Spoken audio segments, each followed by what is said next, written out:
Good evening, good morning, good afternoon, and welcome to The Urban Monk, broadcasting live on A1R Radio Network.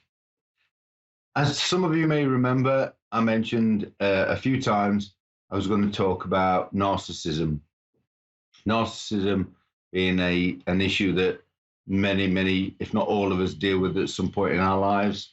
And for me personally, it was a period of time pre-2018 when those of you that have been watching the show realize I had my epiphany and transformed into the Urban Monk. Up to that point, I was thinking I was a lovely, happy, laughy, jokey kind of guy that everybody wanted to be with. I was the life and soul of the party. Everybody wanted to go out for drinks with me. I had 3 relationships, 3 really decent relationships that ultimately failed. And I kind of blamed the other people. You know, it was the same old, everybody that gets together, and the people that I was with were promising me the world and promising me that everything was fine. Everything was going to be great because I was the person that they wanted to be with. Part of me thought that was actually true, you know, and it was the fact that I thought that they were at fault that made ultimately the relationships end and break down. I couldn't understand why they wouldn't work. The relationships didn't work. I was doing everything that I could. I would cook and clean and fetch everything and do everything for everybody. Putting all that effort into a relationship was quite stressful because I wasn't getting what I wanted from that relationship. Ultimately, I would blame the other people, but realistically, that was down to me and my behavior.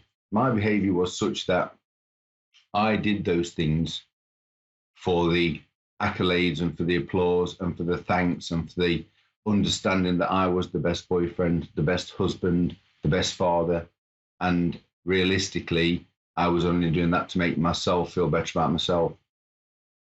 So in terms of looking for a narcissist or being with a narcissist or actually being a narcissist oneself, it comes down to the egoic brain, the egoic mind, the thing that I spoke about before, where it's not our life that is the issue or our life that we need to worry about. It's the life situation or the life circumstance, and it's how we deal with that.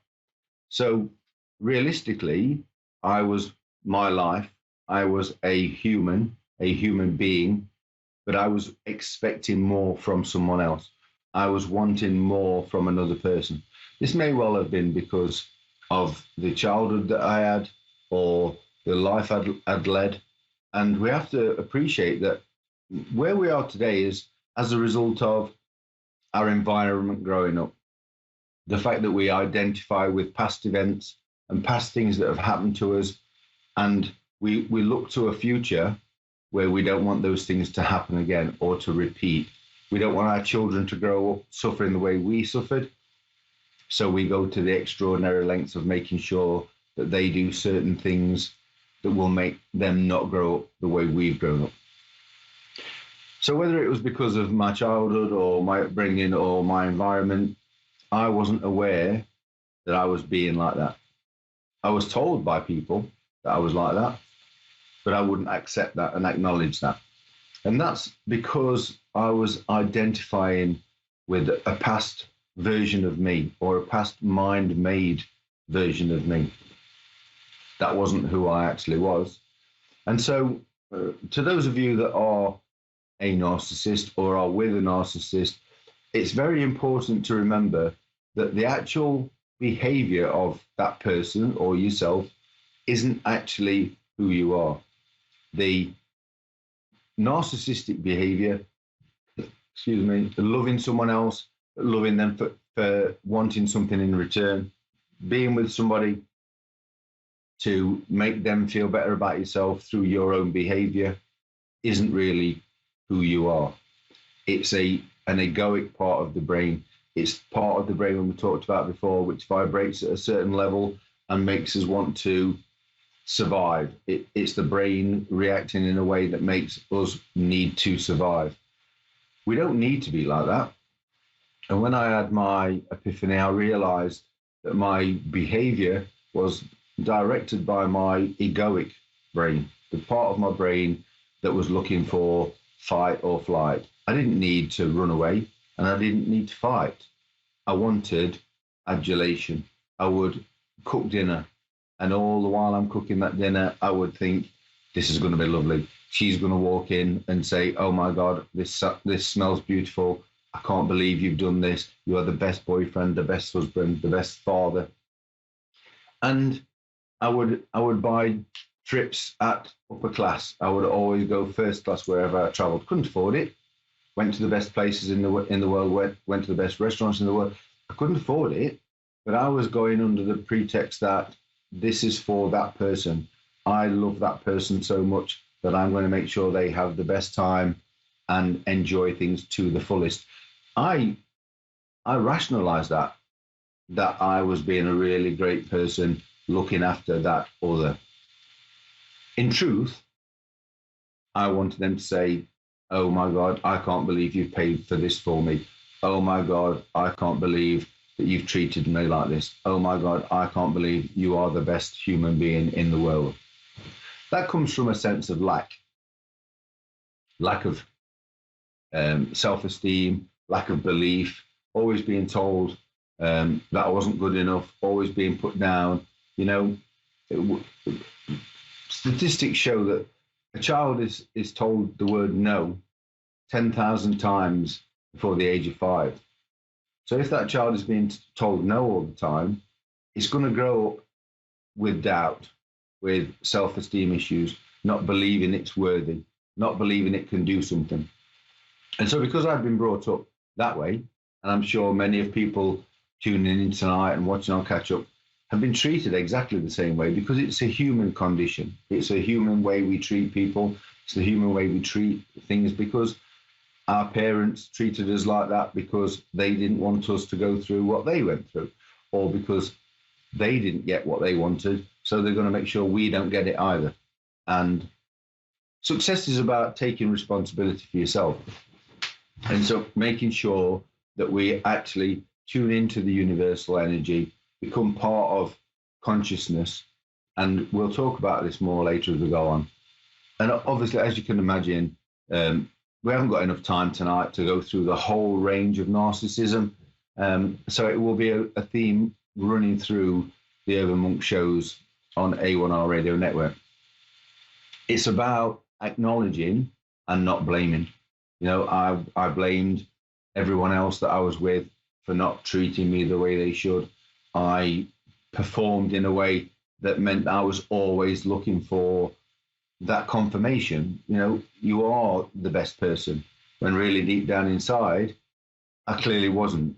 So to cover for my lack or my inability to be confident in social settings, I would put on this front, which takes away from the life essence or the life of who we actually are. So again, the narcissistic behavior, as with all, if not most mental health issues, they're brain created, they're chemical created. As I said in the show about the law of attraction, we send out vibrational energy to the universe. The universe doesn't know the difference between fact and fiction, so it gives you back what you're thinking, because that's your predominant thought.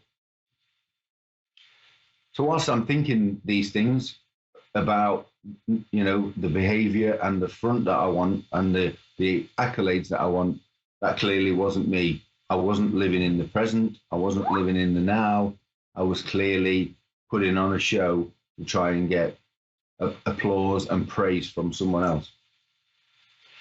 So if depression and narcissism and all those kind of things are simply vibrational energy, I was diagnosed as being depressed, and my doctor said it's a chemical imbalance, which I couldn't understand because I didn't take chemicals. I drank alcohol, but I didn't take any kind of illicit substance as such, so I couldn't understand how my chemicals would have been out of balance. It was because now I know how the brain works, the thoughts I was having, the projections I was giving was creating those chemicals inside my brain. And whilst my body was trying to react against those chemicals, it led to a vibrational level of depression, of narcissism. So it wasn't me. So just before I close, and thank you for giving me time, this tonight is about narcissism and mental health. It's not you. It's your egoic mind. It's the vibrational energy through our thoughts that create those kind of impressions to other people. So if you're with a narcissist, understand that's not the person that you actually started out being with, and they can't help it. You can choose to either help or get out, because I know it's difficult living with a narcissist, but it's not really them. It's their life force, it's their thoughts, it's the egoic brain that creates that perception of their behavior. They can't help it. And I'm getting a buzz that it's time, and I really can't believe it's gone so fast again tonight. So I'd like to thank you all for tuning in. If you need to hit me up, Long Road to Richmond on Facebook or urbanmonkuk@gmail.com. And I'll see you all again next week. Take care. Bye-bye.